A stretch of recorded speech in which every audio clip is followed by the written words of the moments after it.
தினமலர்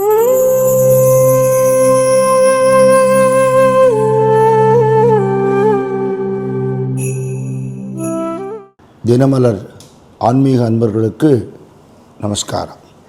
ஒரு சாதாரண லாஜிக் எடுத்துட்டா, நன்னா படிக்கிற குழந்தை நன்னா மார்க் வாங்கும், லைஃப்பில் நன்னா இருக்கும். General logic. சரியா படிக்கலையா, மார்க் வாங்காது, பாஸ் பண்ணாது, லைஃப்பில் கஷ்டப்படும். ஜென்ரல். விதண்டாவாதம் பண்ணலாம். படித்தவன்லாம் வேலை கிடச்சி கொடுத்தா, படித்தவன் திண்டாடலையா, படிக்காதவன் 4 பேர் நன்னா இல்லையான்னு, இது குதர்க்கவாதம். இதனால நமக்கு லாபம் இல்லை. பட் இதுதான் ஃபார்முலா. இப்படி பண்ணால் இப்படி நடக்கும்னா அது அப்படி தான் நடக்கும். இப்படி வாழ்க்கையை செம்மைப்படுத்தி வாழக்கூடிய நிலையை சொல்லி, யமன் வந்தா எனக்கு என்னப்பா. பாகவதத்தில் அஜாமேள உபாக்கியானம்னு ஒன்று இருக்கு. அதுக்கு முன்னாடி இந்த லோகாலோகங்களை பற்றிலாம் சுகபிரமன் சொல்கிறார். பூலோகம், புவர்லோகம், சுவர்லோகம், மகோலோகம், ஜனோலோகம், தப்போலோகம், சத்தியலோகம். 7வது லோகம் பிரம்மாவோடது சத்தியலோகம். அதுக்கானதான் வைகுண்டம் இருக்குங்கிறா. பிராணாயாமம் பண்றவாளுக்கு தெரியும். சமஸ்த லோகங்களும் பிரணவாகாரமா இருக்கிறதாக, ஓம்கார வடிவமா இருக்கிறதா நினைச்சுண்டு, ஓம் பூஹு, ஓம் புவஹா, ஓம் சுவஹா, ஓம் மகஹா, ஓம் ஜனஹா, ஓம் தபஹா, ஓம் சத்தியம் அப்படின்னு சொல்லி காயத்ரி மந்திரம் சொல்லி தான் பிராணாயாமம் பண்றோம்.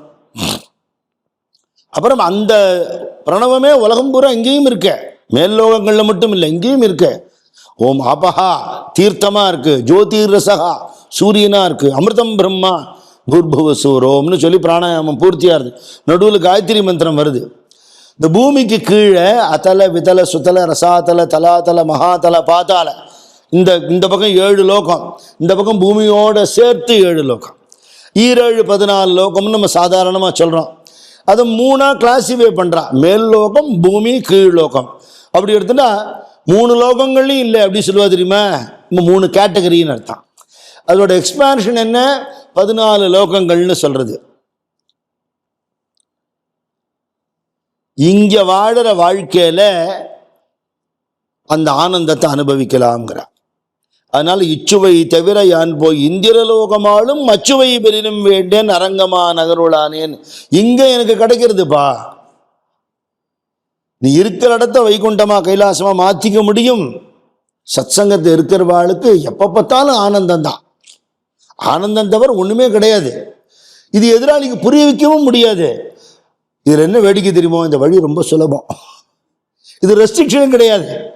இது இந்த ஜாதிக்காரா பண்ணணும், இந்த மதத்துக்காரா பண்ணணும், ஆம்பளைகள் பண்ணணும், பொம்பளை எல்லாம் ஒன்றும் கிடையாது. It is open for everybody.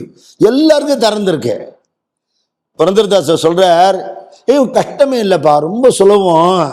நாக்கு இருக்குல்ல, பேச முடியும் இல்ல, கிருஷ்ணன்னு சொல்ல மாட்டியா. நரஜன்ம பந்தாகே நாலிகே இருவாகே கிருஷ்ணாயன பாரதே. என்ன கஷ்டம் உனக்கு?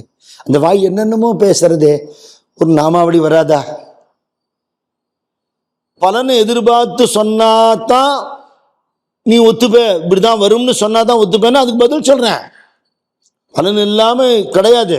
பலன் எதிர்பாராம நீ சொன்னா இன்னும் நல்லது கிடைக்கும். ஆனா பலன் வேணும்னு கேட்கிறேன். நான் சொல்றேன், பலன் உண்டு. என்ன? கிருஷ்ணா எந்தரே சகல கஷ்டவு பரிகார. சகல கஷ்டமும் போயிடும். நான் இது எப்படி நம்புறது? அப்படி சொல்லித்தான்பா பார்க்கணும். இந்த மருந்து சாப்பிட்டா உனக்கு ஆரோக்கியம் உண்டாகும். நான் எப்படி நம்புறது? சாப்பிட்டு பாரு. 1 வாரம், 10 நாள், 1 மண்டலம் சாப்பிட்டு பாரு. சாப்பிட்டு பார்த்துட்டு நம்ம மகான்கள் சொல்றது எல்லாமே full proof methods, ப்ரோவன் methods, tested. நீ டெஸ்ட் பண்ணி தான் நீ பார்க்கணும். 2 வழி தான் இருக்கு. ஒன்று, யூ ஷுட் அக்செப்ட். அவ சொல்றது நிச்சயமா மகான்கள் சொல்றா நல்லது, நான் நம்புறேன். ஒன்று இல்லையா, நான் பரீட்சை பண்றேன், பரீட்சை பண்ணுங்கிறாவா. பரீட்சை பண்ணி ஏத்துக்கோங்கிறா.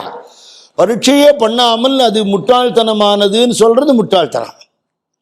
அது குப்பைங்கிறது குதர்க்கம் இல்லையா. இதுதான் நாஸ்திகவாதிகளோ நம்ம தர்மத்தை பரிகாசம் பண்ற மற்றவாளோ பண்றா. இதுல வருத்தமான விஷயம், நம்ம தர்மத்துக்குள்ள இருக்கிறதா நினைச்சுட்டே தானும் குழம்பி பிரத்தியாரையும் குழப்புறவாளும் உண்டு. நேர் வழி அப்படிங்கிறது என்ன அப்படின்னா, பலன் இல்லாமல் நீ காரியங்களை பண்ணு, மனசு தூய்மையாகி அதில் அன்பு உதயமாகும். அந்த அன்பு இறைவனிடத்துல பரிபூர்ணமாக ஏற்படும் போது அதுக்கு பக்தின்னு பேர் வந்துடும். அந்த இறைவனிடத்தில் ஏற்படக்கூடிய அந்த அன்பு உலகம் பூரா இறைவன் இருக்கான்னு தெரிஞ்சு எல்லார்ட்டையும் அந்த பார்வை வரும்பொழுது ஞானமா போயிடும்.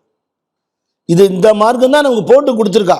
உலகத்துல வாழணுமே, ஞானம் வந்துடுத்து பக்தி வந்துடுத்துன்னு கிளம்பி காட்டுக்கு எல்லாரும் போயிட முடியாது, தபஸ் பண்ண முடியாது. உலகத்துல வாழ்ந்தாகணும். வாழும்போது நிம்மதியா வாழ்ந்துட்டு சர்வ நிச்சயமா நான் பகவான் சரணத்தை அடைய போறேங்கிற கன்ஃபார்மிட்டியோட இங்கேருந்து கிளம்பணும்.